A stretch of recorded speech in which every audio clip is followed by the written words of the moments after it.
My son's mother-in-law shoved my dinner away and said loud enough for the restaurant to hear. "Poor people do not sit here." She smiled, my daughter-in-law laughed, and my son sat there, frozen. I didn't argue. I didn't raise my voice. I looked at him, stood up, buttoned my jacket, and walked out. Outside, I made one phone call. 10 minutes later, the general manager appeared beside their table with 2 staff members and a reservation book. The color drained from her face before he finished introducing himself. What none of them knew was that I had been sitting quietly inside, something they believed belonged to people like them. And that was only the first thing they had completely wrong. Before I continue, tell me where you're watching from, and hit like and subscribe if you've ever been betrayed by family. Stories like this are rarely about money alone. They are about respect, silence, and the moment someone finally decides enough is enough. Stay with me, because what happened at that table changed my family forever that afternoon for good. My name is Daniel Mercer. Most people call me Dan. I'm 67, and I live alone in a narrow row house in South Philadelphia. The kind with creaking stairs, patched walls, and a furnace I still repair myself. I drive an old pickup, wear flannel shirts until the elbows thin, buy groceries on sale, and keep glass jars because throwing away something useful never made sense to me. That is the man everyone sees. The man they do not see owns Mercer Hospitality Group. My late wife, Laura, and I started with one diner nearly 40 years ago. We worked the grill, washed dishes, negotiated leases, and reinvested every dollar. Today, the company owns 9 restaurants and 2 private dining venues, worth roughly $38.6 million after Laura died 11 years ago. Every share became mine. I kept it quiet for one reason: money changes people. Even my son, Ethan, believes I retired with just enough to live simply. I wanted to know who loved Daniel Mercer, not his balance sheet. So I let them believe the lie. Ethan was 36, a structural engineer, steady, hardworking, and until then, the kind of son who called every Sunday without fail. Then, he met Madison Blake. At first, she was polished and warm, with an easy smile and perfect manners, but I noticed how her eyes moved through my house, measuring everything. My old pickup, my worn jacket, the scratched dining table. At their wedding, she quietly pushed me out of the family photographs. "Dad, just let it go," Ethan whispered. "It's her day." So I did. I told myself marriage required compromise. What I did not understand yet was that Ethan had started confusing compromise with surrender. After the wedding, the changes came slowly enough that I almost convinced myself I was imagining them. Sunday breakfasts had always been ours, even after Ethan moved out. He would come by with coffee, sit at my kitchen table, and tell me about work, bills, whatever was on his mind. Then, one Sunday became maybe next week. 2 became a month. Soon, I stopped asking. Phone calls changed too. They got shorter, more distracted. I could hear Madison in the background asking how much longer he would be. I told myself this was normal. He was married now, building his own life. A father has to know when to step back. Then, one Friday afternoon, I made Ethan the brisket he had loved since high school. I drove over without calling, figuring I would leave it at the door if they were busy. Ethan opened the door in a t-shirt and jeans. "Dad, what are you doing here?" I held up the container. "Thought you might want this." For half a second, he smiled like the old Ethan. Then Madison appeared behind him. "Oh," she said, "an unexpected visitor." The words were light. Her face was not. "I can just drop it off," I said. "No. Dad." "Come in," Ethan answered. Madison glanced at the clock. "We actually have plans." Ethan frowned. "We do." She looked at him. Just looked. He understood. I stayed 11 minutes. Nobody offered me a drink. Madison made a phone call from the kitchen and said loudly, "Yeah, we're running late. Someone dropped by." Someone. Not Dad, not family. Someone. When I got back to my truck, I put both hands on the steering wheel and sat there without starting the engine. I had spent 36 years making sure my son always had a place to come home to. Somehow, I had become a man who needed permission to enter his. I did not resent Ethan for growing up. I resented feeling that loving him had become embarrassing, something he had to manage around his wife. A father can accept being needed less. What he cannot accept is being treated as unwanted. A week later, I stopped at a market near their neighborhood. I was reaching for coffee when I heard Madison's voice from the next aisle. She was with 2 friends. "Dan means well," she said, "but he doesn't know when to back off. He acts like Ethan still needs a father checking on him." One of the women laughed. Madison continued, "It's exhausting. I keep telling Ethan he needs boundaries. I left without buying anything. That night, Ethan called. You okay, Dad? You sound off. I almost told him everything. Then I heard Madison ask from across the room. Is that your dad again? I looked around my quiet kitchen. I'm fine, son, I said. Get some rest. I thought distance was the worst thing they could do to me. I was wrong. Because 6 months later, I met Madison's mother. 6 months after that conversation, Ethan invited me to dinner for his birthday. That was the night I met Cynthia Blake. She arrived late wearing an ivory suit, a pearl necklace, and an expression suggesting she owned the room. She did not shake my hand so much as touch 2 fingers to mine. So, you're Daniel, she said. Not nice to meet you. Not hello. Just a judgment disguised as an introduction. Madison seated her in the best chair. Ethan hugged me, took the chocolate cake I had brought, and smiled like he was 14 again. Cynthia looked at it. Homemade, she said. How charming. Dinner turned into an interview. What did you do for work, Daniel? Commercial kitchen equipment, repair work, among other things. She nodded, already filing me into the category she prepared. Then she began talking about herself. Exclusive events, private clients, luxury venues. A wedding she claimed had cost nearly $200,000. Summers in Europe, Madison's private schooling, etiquette lessons. The names came fast, polished and rehearsed. I listened. Something felt wrong. I spent decades in hospitality. I knew venues, vendors, chefs, owners, event contracts, and how people in that world spoke. Cynthia talked like someone who had memorized wealth, not lived around it. I said nothing. After dinner, I carried plates into the kitchen. Cynthia followed. Can I ask you something personal? You already have. She smiled without humor. How are you supporting yourself these days? I manage. With retirement income? With my own money. Her eyes moved over my watch, my work-worn hands, my jacket by the door. Madison mentioned Ethan helps you occasionally. I turned toward her. My son has never paid one of my bills. Oh, I'm sure it's nothing formal, she said. I'm only asking because young couples have expenses, especially if children come along. There it was. Not concern. A warning. She lowered her voice. Raising Madison properly was expensive. Private schools, travel, cultural exposure. I always believed parents should give their children the best they can afford. I dried my hands. So did I. Her smile tightened. Of course. We all work within our limitations. Limitations. I could have bought Ethan's building outright. I could have paid for every meal she bragged about and forgotten the amount by morning. But I let the word sit between us, because I still believed silence was strength. Then Cynthia patted my shoulder like I was an employee she had decided not to fire. On the drive home, I kept thinking about the way she talked about money. Not like someone who had it. Like someone terrified people might discover she didn't. I met arrogant people. Cynthia Blake was different. She did not simply want to feel superior. She needed everyone else to feel smaller. And now she had decided I was the easiest man in the room to shrink. 3 weeks later, Madison arranged what she called a casual family lunch at a restaurant near Rittenhouse Square. There was nothing casual about it. Valet parking, white linen, crystal stemware, a menu without prices. I arrived early.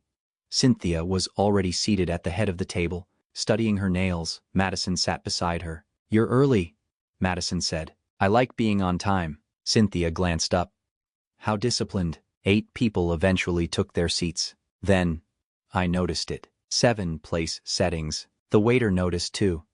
My apologies, sir. I'll bring your silverware. Before he could move, Cynthia lifted one hand. Oh. Daniel, she said, widening her eyes. I didn't realize you were staying for lunch. Ethan looked at her. Dad was invited.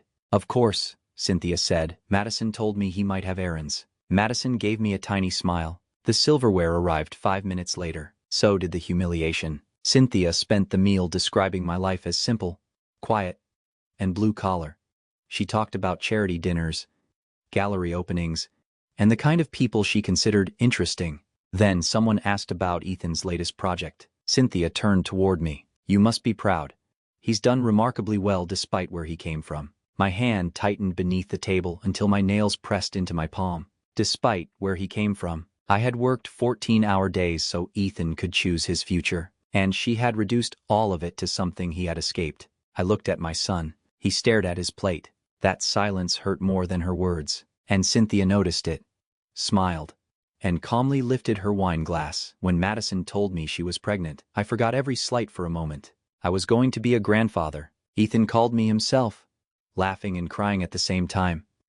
I bought a tiny wooden music box that weekend and spent 2 nights sanding the edges smooth. I had made something similar for Ethan when he was a baby. Then Cynthia took over. She organized the baby shower, mailed formal invitations, and somehow mine went to the wrong address. I received it the day after the party. Ethan called it a postal mistake. I said nothing. When Sophie was born, he called me before sunrise. "Dad, she's here." I was at the hospital within 40 minutes. Cynthia was standing outside the room. "Immediate family only," she said. I looked past her. Madison's sisters were inside.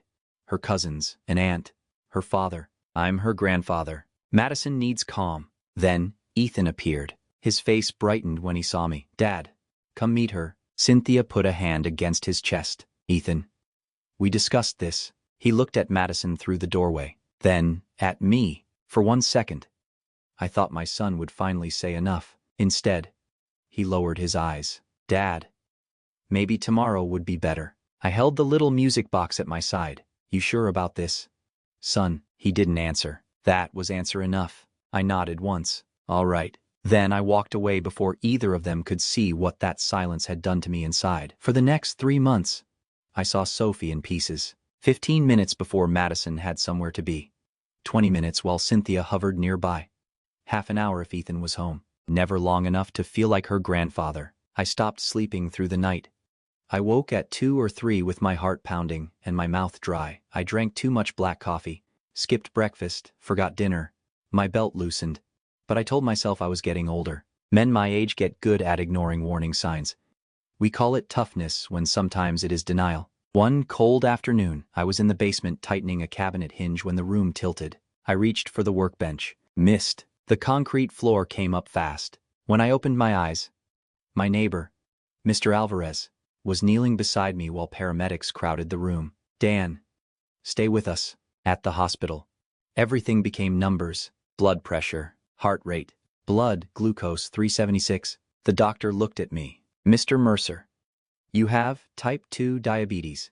Based on these levels, it has likely been developing for some time." Ethan arrived 40 minutes later. "Dad, why didn't you tell me you were sick?" "I didn't know." The doctor asked about thirst, fatigue, weight loss, sleep. I had answers for all of it. I had chosen not to listen. Then he asked, "Have you been under unusual stress?" I laughed. Instead, I said, "Some." They admitted me overnight. Ethan stayed until Madison and Cynthia arrived. Madison barely looked at me. "Ethan, Sophie has been crying. You need to come home." He hesitated. I knew that look. The same one from the corridor when Sophie was born. "Go," I told him. "Your daughter needs you." "Dad, go." He squeezed my shoulder and left. Cynthia waited until the door closed. Then she sat down. "You know what I think your real problem is, Daniel?" I looked at her. "You have too much time on your hands. You sit alone in that house, waiting for Ethan to call. And every disappointment becomes a crisis." I collapsed. "Yes. And stress can do terrible things." She leaned closer. "Stop making your son responsible for your loneliness." For a second, I could not speak. Madison touched her arm. "Mom, let's go." They stepped into the hallway. The door did not close completely. I heard Cynthia first. "He knows what he's doing," Madison whispered. "You think he exaggerated this?" "Of course. Ethan feels guilty.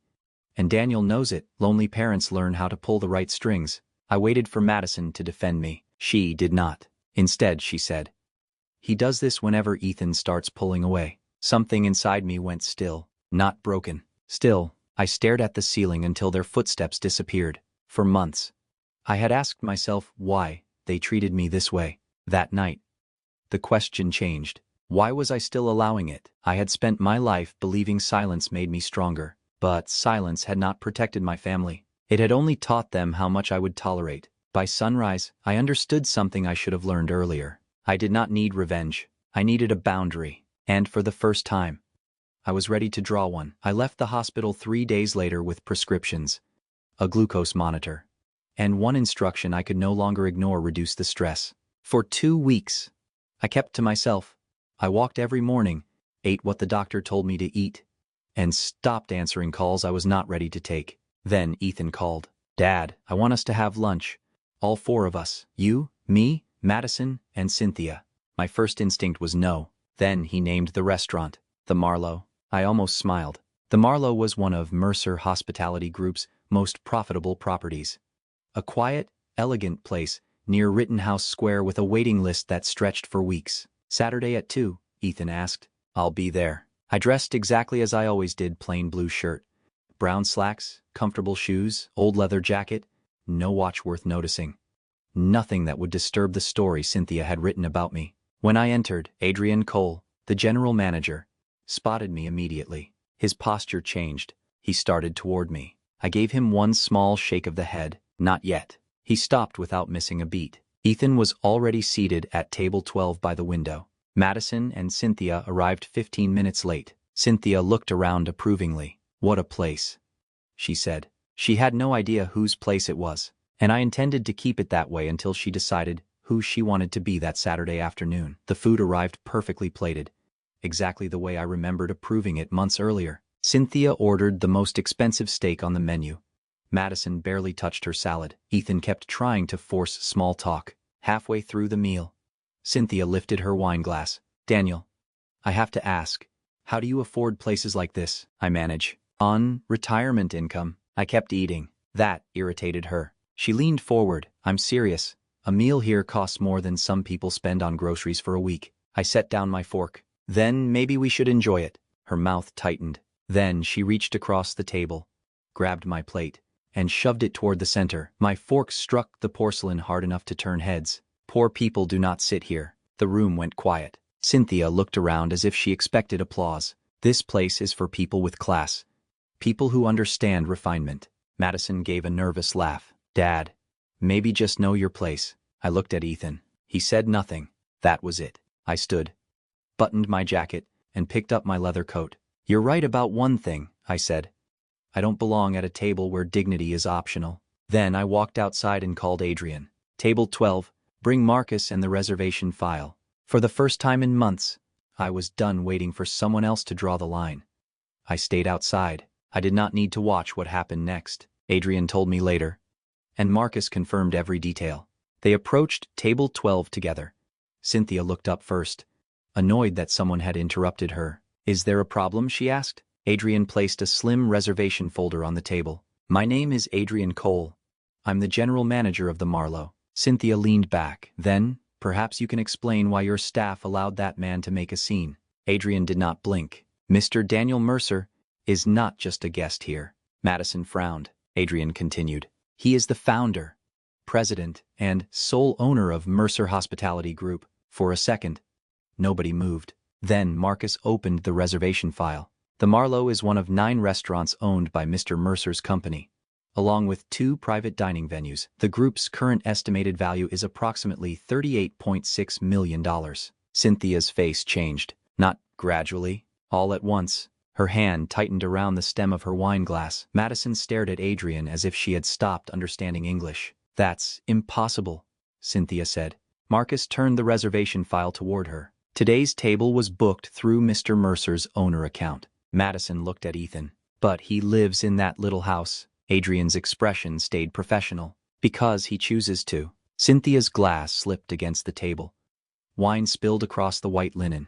She stood too quickly. This is absurd. He never said anything. No, Adrian said. He didn't. That answer landed harder than an argument, because it forced her to face the truth. I had never lied to her about being poor. She had simply decided I was. Adrian closed the folder. Mr. Mercer has instructed us to ask you and Ms. Blake to leave, effective immediately. Neither of you will be accepted for reservations at any Mercer hospitality property for the next 6 months. Cynthia's voice sharpened. You cannot humiliate me like this. Adrian looked at her. No one here is humiliating you, ma'am. We are responding to what happened at this table. Nearby guests had started watching. Madison lowered her face. Ethan stood silently beside his chair, pale with shame. Cynthia grabbed her purse, but her hands were shaking badly enough that she dropped it once before picking it up. For months, she had treated me like a man who should be grateful just to be included. Now she was being escorted out of a room I owned. And the part that frightened her most was not my money. It was realizing I had always had the power to stop her. I simply had not used it. Until now. That was the moment Cynthia understood she had mistaken my restraint for weakness.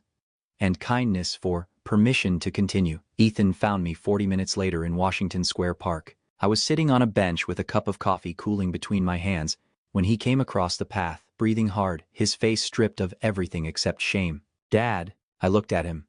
"Sit down." He did, for a while. Neither of us spoke. Then he said, "Why didn't you tell me?" "Tell you what?" "That you own all of this. The restaurants, the company, everything." I looked toward the trees. "Because I wanted a son, Ethan, not an heir." His face tightened. "You think I only love you because of money?" "No. I think money changes how people behave. I watched it happen after your mother died. Relatives appeared. Friends suddenly remembered my number. I wanted one relationship in my life that wasn't measured against what I could leave behind. I would never do that." "Maybe not." He flinched. I turned toward him. "But this is not about what I own. It's about what you did." His eyes dropped. "At the hospital, Cynthia shut me out of Sophie's room. You stood there and let her." "I know." Madison mocked me. "Cynthia insulted me. Today she shoved my plate across a table and called me poor in front of people." "I know. And you sat there." His voice broke. I was scared. Of what? That Madison would leave. That everything would blow up. That I'd lose my marriage. I held his gaze. "Were you ever afraid I would—" He stopped breathing. That was the first time he looked like the boy I used to know. "I am now," he whispered. I let the silence sit between us. "Ethan, I'm not asking you to choose me over your wife." He looked up. "I'm asking you to decide what kind of man you want to be. What values you live by when keeping the peace becomes easier than doing the right thing." Tears filled his eyes. "I failed you." Yes. The answer hurt him. It hurt me too. But failing once does not decide who you become next. He wiped his face. "What do you want me to do?" "Think. Look at what happened without excuses. Talk to Madison. Watch what she does now that she knows the truth. And watch Cynthia too. And you." "I need distance." His face fell. "For how long?" "I don't know." "Dad, please. I love you. That has not changed. But love does not erase what happened." He nodded. "If Madison apologizes, I'll listen.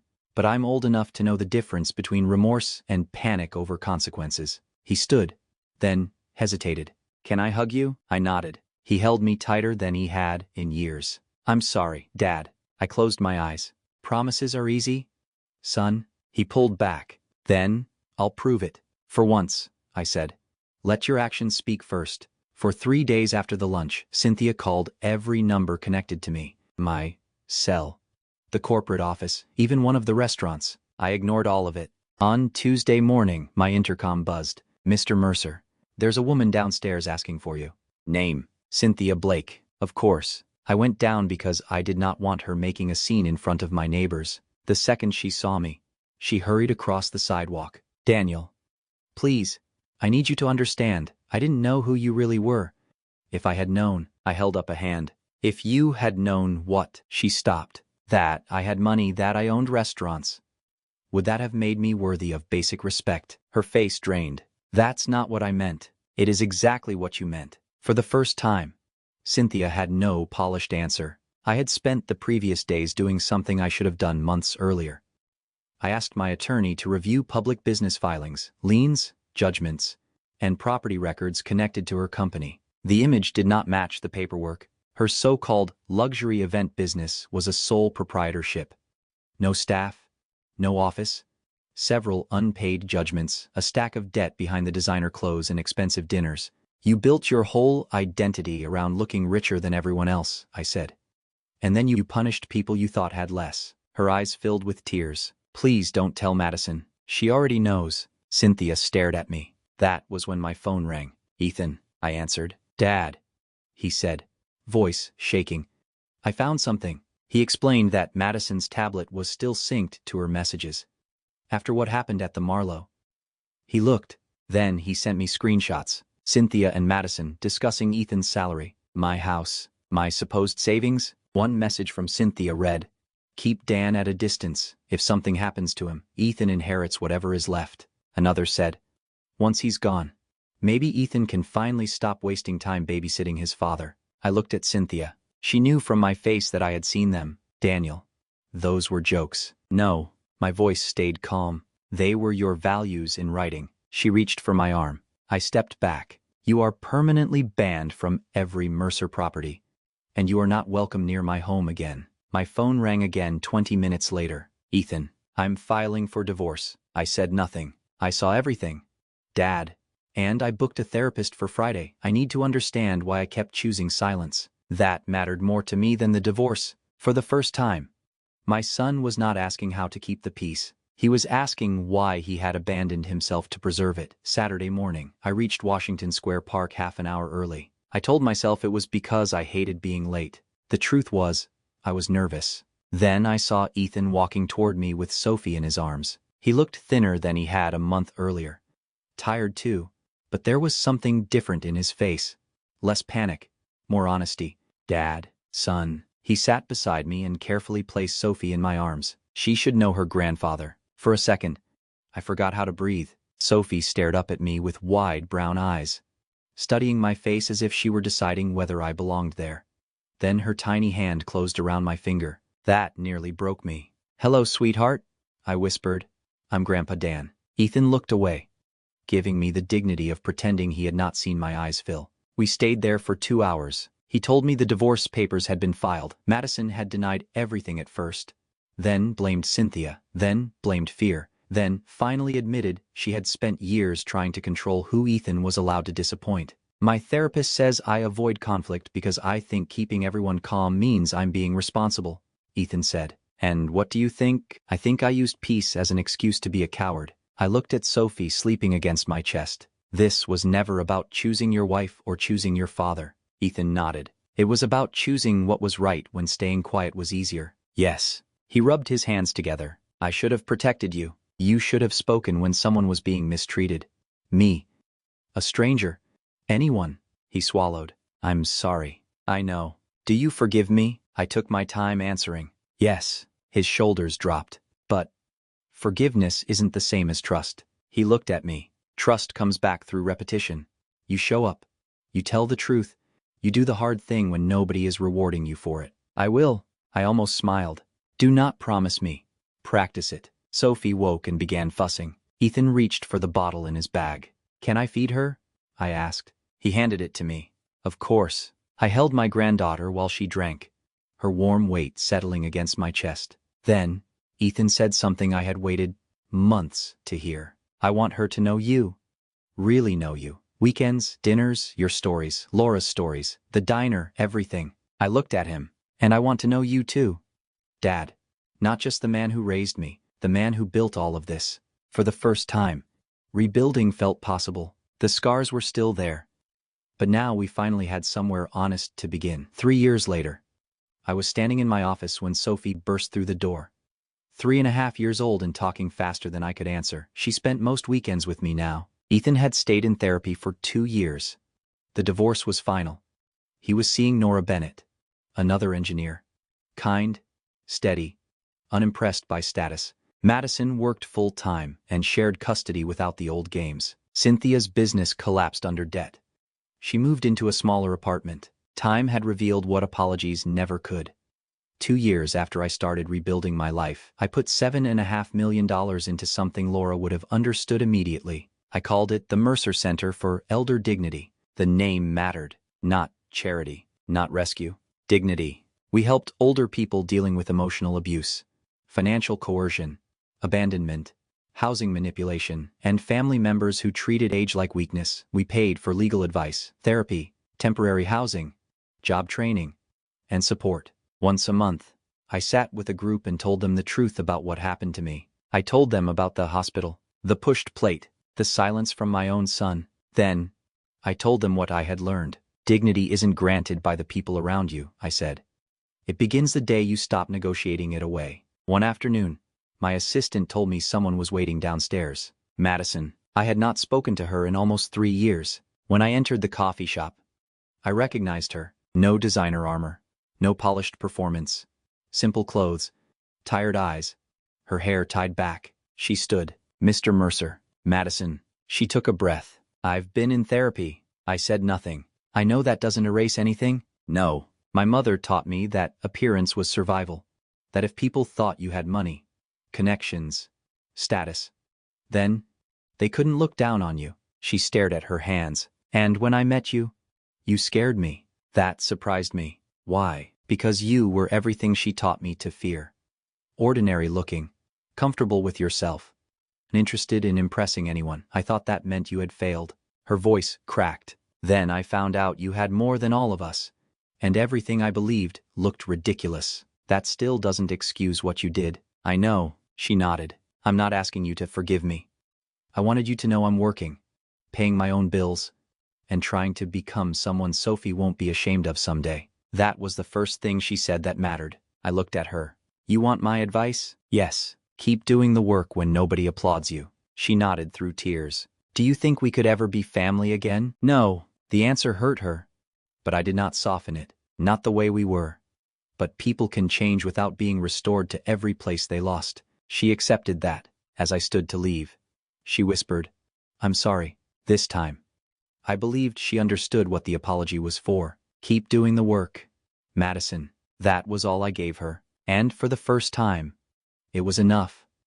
After meeting Madison, I drove south instead of heading back to the office. There was one place I needed to see. The first diner Laura and I opened still stood on the corner, with the same chrome counter and faded red booths. I walked in, and the smell of coffee and grilled onions pulled 40 years out of me. I sat in our old booth by the window, the one where Laura and I used to spread invoices across the table and calculate whether we could afford another refrigerator. Black coffee and a glazed donut.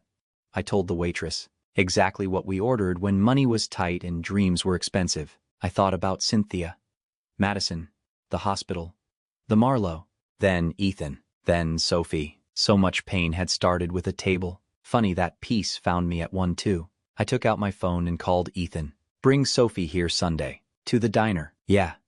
It's time she sees where her grandparents started. He laughed. She'll love that. I looked across the empty seat where Laura used to sit. For years, I thought strength meant enduring quietly. Now I knew better. Strength was knowing when to stay, when to walk away, and what you refused to surrender. For the first time in years, I felt at peace. If you have ever stayed silent just to keep the peace, remember this. Your worth is not measured by your bank account, age, clothes, home, or car. Have you ever defended your dignity after someone underestimated you? Tell me what happened and where you're watching from.